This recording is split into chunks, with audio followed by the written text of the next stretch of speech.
Kalau tidak bisa kita mendapatkan operator yang baru, maka hak pengelolaan satelit tersebut kemungkinan akan ditarik kembali oleh ITU. Kalau hangus gimana? Lebih baik hangus daripada kita semua nanti masuk penjara.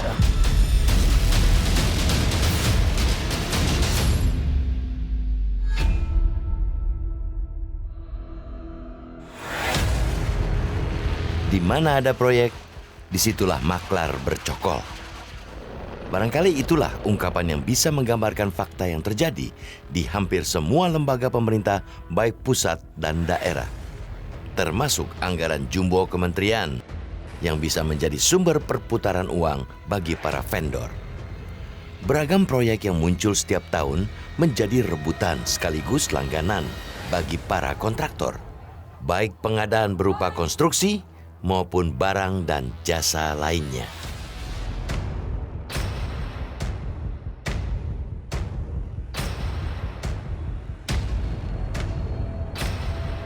Kali ini yang sedang tersandung proyek adalah Kementerian Pertahanan. Saat ini Gedung Bundar Kejaksaan Agung sedang menyidik dugaan kerugian negara dalam pengadaan satelit orbit 123 Bujur Timur. Sekitar Desember 2015 lalu, Kementerian Pertahanan diberikan kuasa untuk mengisi kekosongan slot orbit 123 Bujur Timur. Kementerian Pertahanan kemudian berinisiatif untuk mengadakan satelit komunikasi pertahanan atau Satkomhan. Namun belakangan, proses pengadaan satelit pertahanan ini ternyata tidak semulus yang ditargetkan. Pengadaan Satkomhan berbuntut tuntutan hukum. Saya memerintahkan Jaksa Agung Muda Tindak Pidana Militer untuk segera melakukan koordinasi dengan POM TNI dan Babinkum TNI untuk membentuk tim penyidik koneksitas perkara tersebut, dan diharapkan tim penyidik koneksitas segera dapat menetapkan tersangka. Satelit komunikasi pertahanan atau Satkomhan tidak lain adalah satelit khusus yang digunakan untuk pertahanan negara. Sesuai dengan penjelasan di laman Kementerian Pertahanan pada 15 Juni 2016, satelit ini akan difungsikan untuk komunikasi pengintaian, penyadapan, dan lainnya. Karena bersifat khusus, maka teknologi satelit ini juga relatif lebih aman dari peretasan dan pencurian data. Namun lancung apa yang digadang-gadang di awal, faktanya jauh melenceng. Satelit tidak jadi dimiliki, namun malah merugikan negara, sedikitnya 515 miliar rupiah. Kerugian negara dan penyalahgunaan wewenang muncul lantaran kontrak perjanjian jual beli sudah diteken lebih dulu sebelum ada penganggaran. Kejaksaan Agung telah meningkatkan statusnya menjadi penyidikan sejak 16 Januari 2022. Penyidik Gedung Bundar juga telah melakukan pencekalan atas 3 orang. Ketiganya dianggap paham dan terlibat seluk-beluk pengadaan satelit orbit 123. Mereka adalah Surya Witular, Arifin Wiguna, dan seorang warga negara asing, Thomas van der Heyden.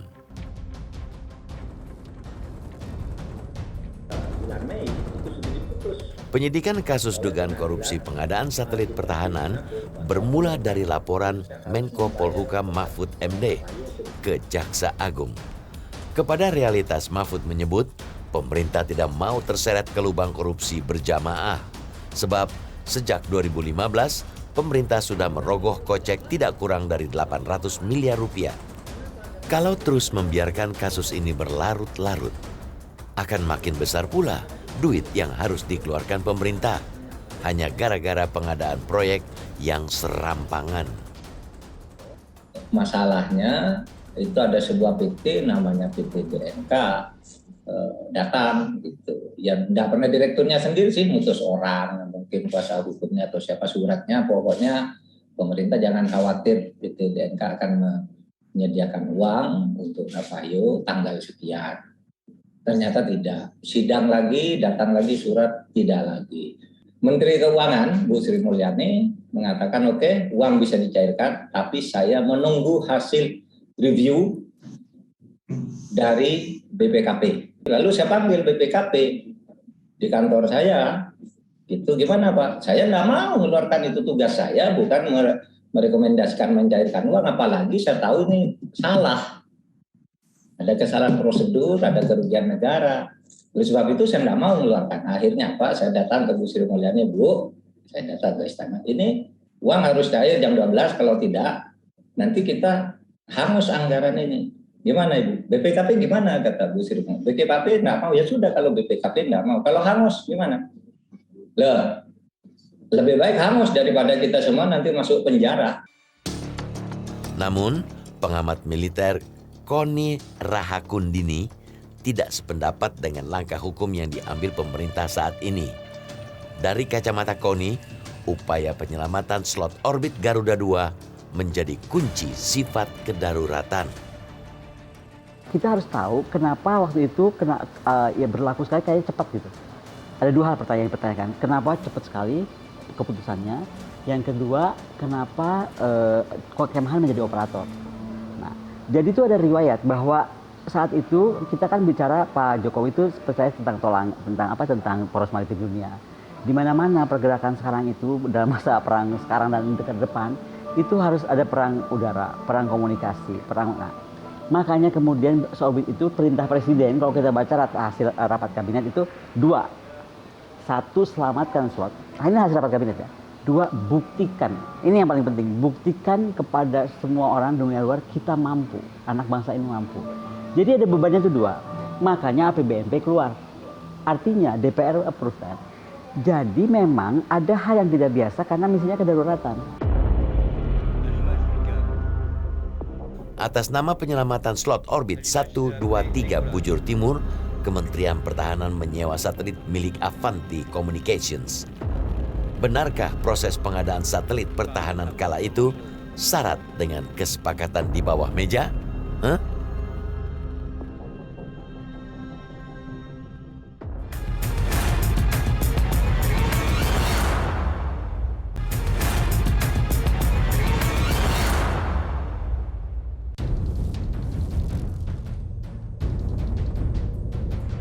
Inilah sosok Surya Witular, Direktur Utama PT Dini Nusa Kusuma yang disebut-sebut terlibat pengadaan satelit komunikasi pertahanan.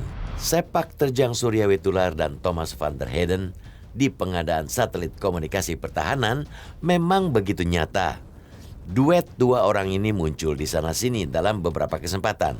Setidaknya, Surya pernah mengikuti 8 kali pertemuan sejak 29 Juni 2016 hingga 3 November 2017. Surya juga hadir di pertemuan operator International Telecommunication Union ke-19 di Jenewa, Swiss pada 30 Oktober hingga 3 November 2017. Foto ini terpasang di laman Satellite Executive Briefing, volume 9, periode 9 November 2016, terbitan media online satellitmarkets.com. Dalam foto, terlihat Surya Witular dan Thomas bersama Brigjen Pujo Wahyono dan Kolonel Anom Permadi. Dalam berita tersebut, Thomas van der Heyden menjelaskan seluk-beluk pengadaan Satcomhan yang dimenangkan oleh perusahaan Airbus Defence and Space. Hingga kini, Surya sudah 4 kali bolak-balik diperiksa oleh penyidik Kejaksaan Agung. 18 Januari lalu, Kejaksaan Agung menggeledah kantor PT DNK di Jalan Prapancaraya, Jakarta Selatan dan lantai 18A, Panin Tower, Senayan City, Jakarta Pusat. Jaksa juga menggeledah apartemen milik Surya Witular. Dari 3 lokasi ini, penyidik menyita 3 kontainer dokumen serta 30 buah bukti elektronik. Dalam beberapa kesempatan, Realitas mencoba meminta konfirmasi ke pihak DNK dan Surya Witular namun tidak berhasil menemui. Permintaan wawancara yang dilayangkan melalui email juga tidak direspon.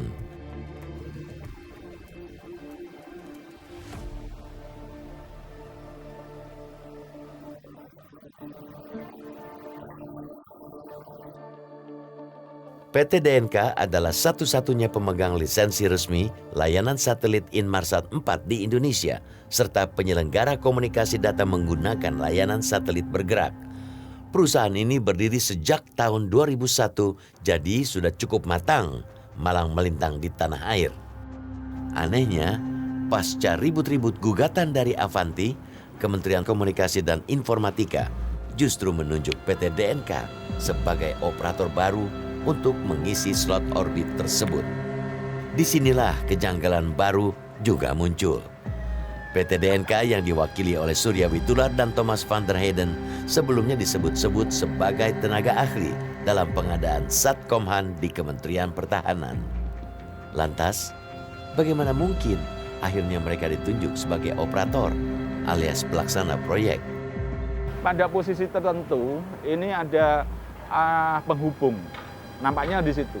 Penghubung inilah yang biasanya diduga membujuk-bujuk pihak penguasa, Pak, beli barang ini aja loh, atau pengadaan ini, nanti kita atur. Nah, terus kemudian yang di luar negeri juga diatur. Kamu nanti sudah diikat dulu. Kamu tidak boleh menjual atau menyediakan barang ini kalau tidak lewat aku. Nah, diikat dulu. Nah, kalau nanti lewat aku, nanti aku beli, jamin beli. Lah, perusahaan yang punya barang ini tadi akan ikut-ikut aja, ya udah enggak apa-apa, yang penting barangnya akan terjual. Menteri Komunikasi dan Informatika Johnny Gerard Plate menyebut pesimistis PT DNK bisa mengorbitkan satelit sesuai perjanjian. Resmi ditunjuk sejak 10 Desember 2018, namun hingga kini 3 tahun berjalan belum ada tanda-tanda realisasi. Jangankan mengorbit, tetek bengek perjanjian pengadaan satelit dengan pihak ketiga pun tidak terdengar sama sekali. Janji satelit mengorbit hanya tinggal janji. Februari tahun 2022, PT DNK mempunyai kewajiban untuk meletakkan satelitnya di orbit. Hingga saat ini, kami dalam koordinasi dan komunikasi dengan PT DNK, kami belum pernah mendapatkan proven, data-data pendukung bahwa DNK sudah menandatangani kontrak dengan pembuat satelit, bahwa DNK sudah menandatangani kontrak dengan pembuat roket, itu semuanya belum.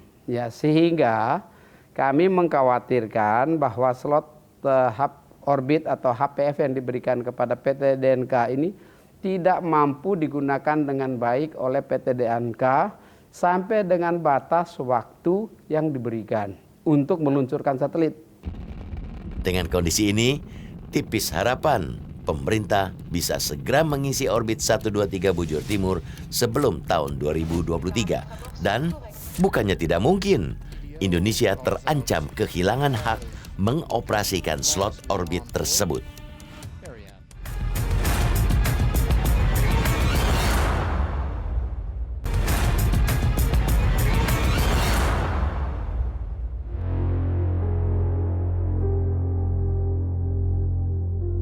Pengadaan satelit untuk orbit 123 Bujur Timur nyatanya memang begitu serampangan. Bak bermain sulap hanya dalam waktu 6 bulan sejak menerima penyerahan slot orbit dari Kominfo, Kementerian Pertahanan sudah langsung menaikkan kontrak dengan Avanti. Kontrak sewa satelit Artemis senilai 26,56 juta dolar Amerika ditandatangani pada 6 Desember 2015. Persis 2 hari setelah Presiden Jokowi memutuskan penyelamatan dalam rapat kabinet terbatas pada 4 Desember 2015. Namun, urusan sewa satelit dengan Avanti tidak berjalan mulus. Kementerian Pertahanan gagal bayar lantaran memang pos anggarannya belum ada.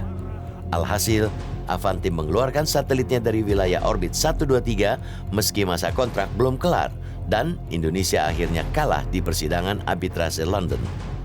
Tidak hanya Avanti, Kementerian Pertahanan juga menuai gugatan dari Navajo. Pengadilan Arbitrase Singapura memutuskan Indonesia harus membayar 20 juta dolar Amerika atau setara 298 miliar rupiah kepada Navajo. Anggota Komisi 1 DPR Muhammad Farhan menyebut proyek pengadaan satelit ini tidak ubahnya praktek menodong negara. vendor sudah ditentukan lebih dulu, baru kemudian meminta izin diskresi dan anggaran ke Presiden. Dua proses dijalankan. Satu proses mempersiapkan para vendor, ya, yang akan dikontrak 9 itu, dan proses mempersiapkan pencairan anggaran dan perencanaan dan pencairan anggaran. Oke. Sehingga per tahun 2016, ketika dananya cair 1,3 triliun dari Kementerian Keuangan, vendornya udah siap. Kita nggak perlu capek-capek tender lagi. Secara logika project management itu efisien, sangat efisien. Tetapi secara logika pengelolaan anggaran negara itu namanya dalam tanda kutip nodong negara. Karena negara udah nyiapin uang 1,6 triliun, kok vendornya udah ada? Nggak boleh dong, kata negara. Farhan menyebut pengadaan satelit Garuda 2 telah merugikan negara. Akibat nekat mengisi slot orbit, patut diduga sejak awal ada niat akal-akalan, yaitu dengan modus meluncurkan satelit kosong. Salah satu yang jadi masalah ini adalah dari 9 vendor ini kan ada yang sudah mengirimkan barangnya, dan barangnya sudah diterbangkan, yang disebut sebagai satelit kosong, yang penting isi orbit. Nah, barang-barang ini itu pengadaannya tidak melalui tender.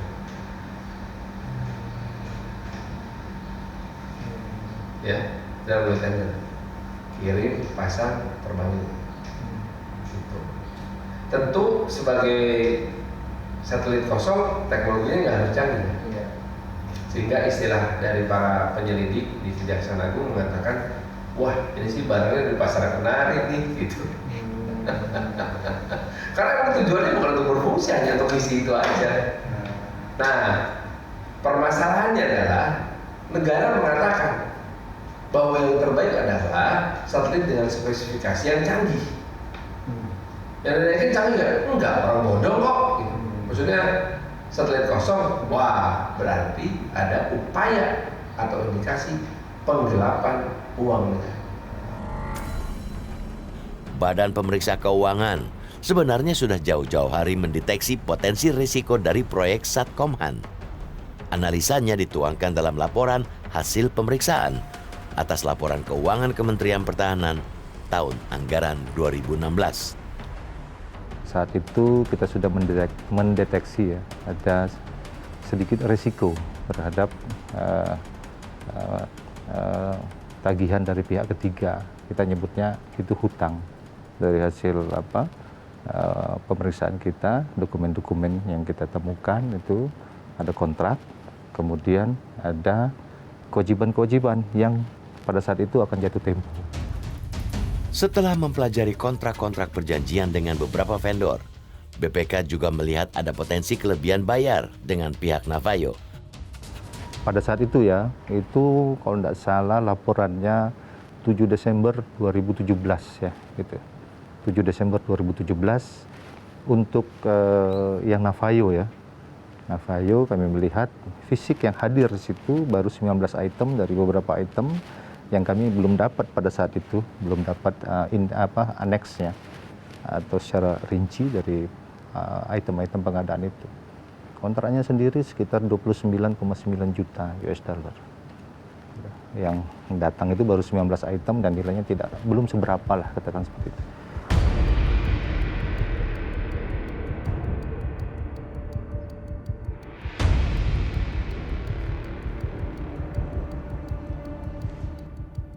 Indonesia sebenarnya punya Lembaga Penerbangan dan Antariksa Nasional atau LAPAN. Lembaga ini menjadi koordinator dalam program pengembangan satelit nasional 2020 sampai 2024. Kemampuan citra satelit produksi LAPAN sebenarnya juga sudah dimanfaatkan oleh banyak lembaga di Indonesia, termasuk militer. Hanya saja, hingga kini teknologi LAPAN baru sanggup fokus ke orbit rendah.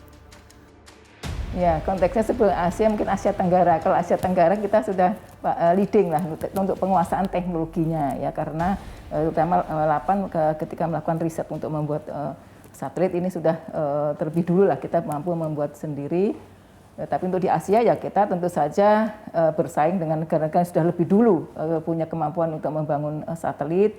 Ya kita lihat misalnya Jepang sudah sangat maju, kemudian China, lalu Korea, India. Nah setelah itu baru mungkin posisinya ada Indonesia dan yang lain. Jadi mungkin sekitar mungkin 5 lah mungkin kalau ininya ya urutan ininya. Satelit pertahanan yang rencananya menggunakan frekuensi low band atau L-band sebenarnya bisa dioperasikan di orbit rendah. Frekuensi L-band juga bukanlah teknologi mewah dan super canggih, malah sebaliknya, tidak lagi dibutuhkan oleh banyak kalangan. Itu sebabnya agak janggal rasanya kalau proyek ini begitu menggebu di kebut hingga mengangkangi sejumlah aturan. Dengan mengatasnamakan kedaruratan, mengorbitkan satelit kosong yang merugikan keuangan negara ratusan miliar rupiah.